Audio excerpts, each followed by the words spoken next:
Hello दोस्तों, मेरा तो नसीब ही खराब है। सुहास नगर में गोविंद नाम का एक किसान रहता था। वो बहुत ही आलसी था और दिन भर सोता रहता था। गोविंद की इस आदत से उसकी बीवी वसुधा काफ़ी परेशान थी। हर रोज़ की तरह गोविंद सो रहा था। उसकी पत्नी वसुधा आती है और कहती है, लो, गांव के सभी लोग अपने अपने खेतों पर काम होने के लिए निकल गए हैं, लेकिन ये अभी भी सो रहे हैं। इस आदमी का मैं क्या करूं? मेरा तो नसीब ही खराब है। इतने में गोविंद नींद से उठ जाता है और कहता है, क्या करूं भाग्यवान, मुझे काम करने का मन ही नहीं होता।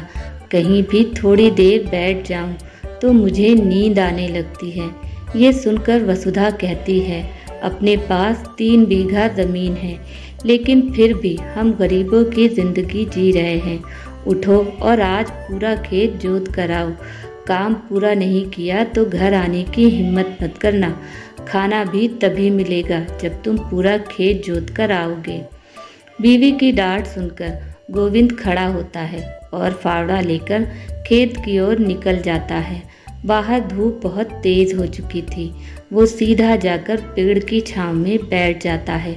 बैठते ही उसे नींद आने लगती है, लेकिन तभी बीवी की डांट फटकार याद आ जाती है और वो खड़ा होकर फावड़ा चलाने लगता है।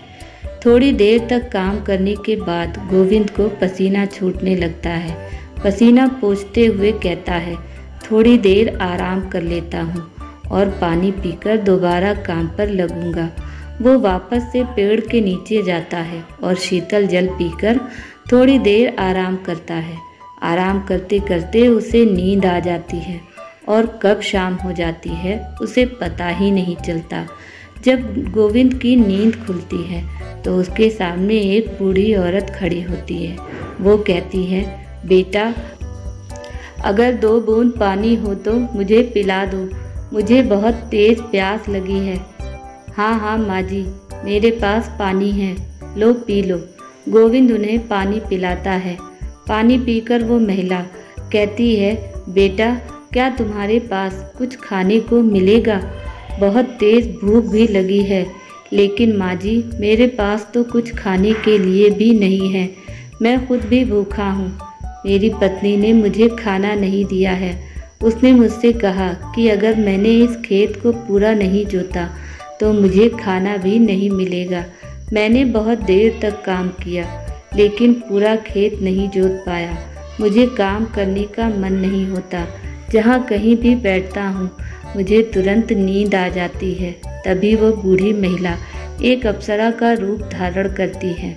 ये देखकर गोविंद हैरान हो जाता है।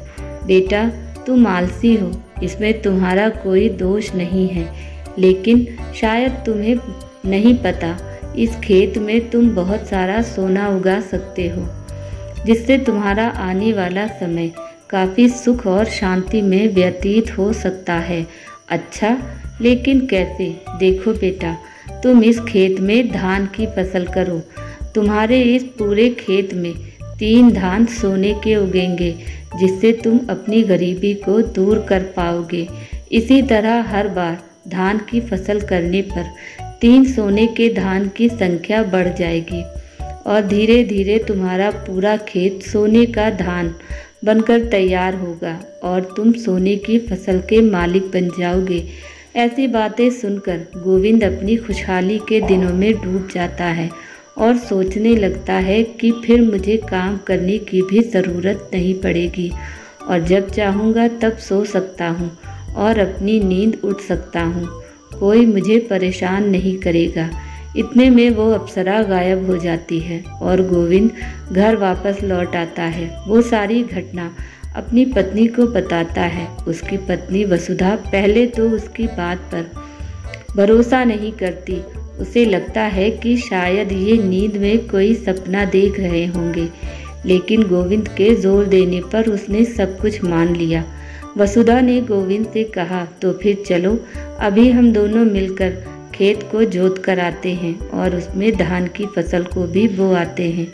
गोविंद उसकी बात सुनकर थोड़ा सा उदास हो जाता है, लेकिन वसुधा कहती है, खुद लक्ष्मी माता ने हमें यह संदेश दिया है और तुम हो कि अभी भी आलस में डूबे हो।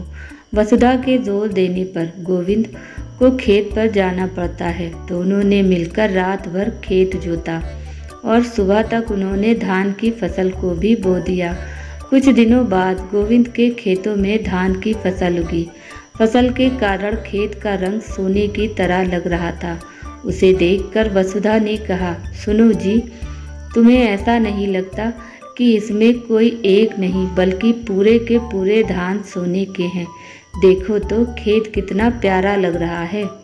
हाँ हाँ भाग्यवान, लेकिन लक्ष्मी माता ने तो हमें बताया था कि इस पूरी फसल में केवल 3 ही धान सोने के होंगे, बाकी तो सिर्फ धान ही होगा। इसी तरह चलता रहा। गोविंद अपनी फसल का ध्यान रखता, उन्हें समय पर पानी देता और उसकी देखभाल करता। उसकी धान की फसल पककर तैयार हो चुकी थी। फिर गोविंद और वसुधा दोनों खेत पर आते हैं और उन सोने के धान के ऊपर चर्चा करते हैं। गोविंद कहता है, सुनो भाग्यवान, अब चलो मिलकर उन 3 सोने के धान को ढूंढते हैं। वसुधा कहती है, पागल हो क्या? अगर हम इस तरह खेत में उन सोने के धान को ढूंढेंगे तो कोई भी हमें शक की नज़रों से देखेगा और फिर हमें अपने सोने के धान पाने में मुश्किल भी हो सकती है। एक काम करते हैं, हम इस पूरे धान की फसल को काट लेते हैं और धान निकाल लेते हैं। उसके बाद हम उन धानों में उन सोने के धान को भी ढूंढ लेंगे। गोविंद कहता है, अरे नहीं, इतनी फसल अकेले कैसे काट पाऊंगा? मुझसे इतना काम नहीं हो पाएगा। एक काम करता हूँ, गांव से 2-3 आदमी को काम पर लगा लेता हूँ।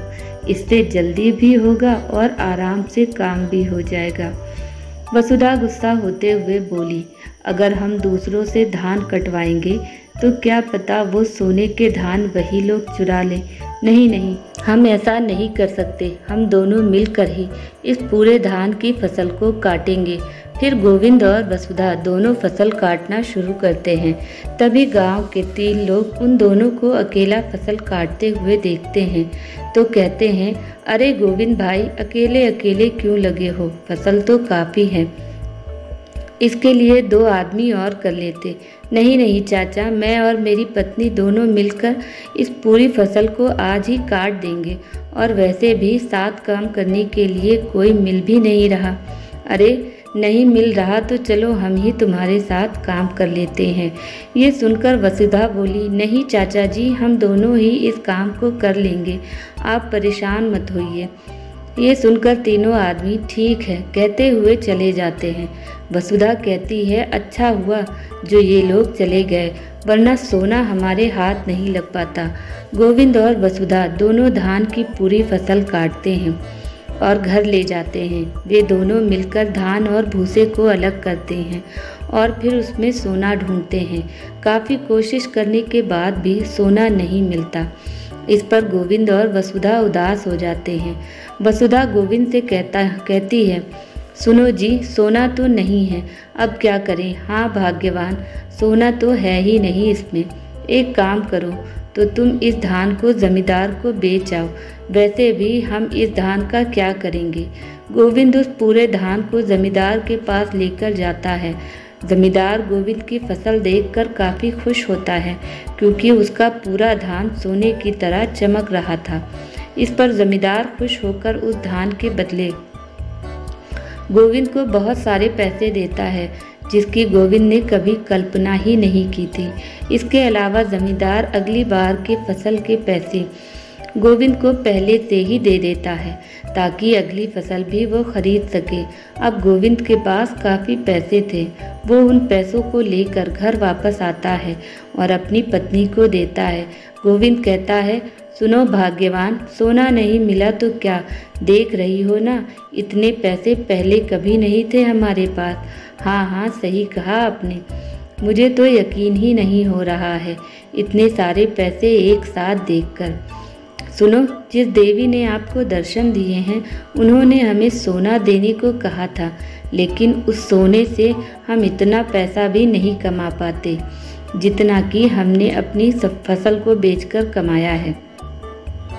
अगर हम हर साल इसी तरह फसल करेंगे तो हमारे पास काफ़ी पैसा होगा, जिससे हम अपनी आने वाली ज़िंदगी को अच्छे से व्यतीत कर पाएंगे।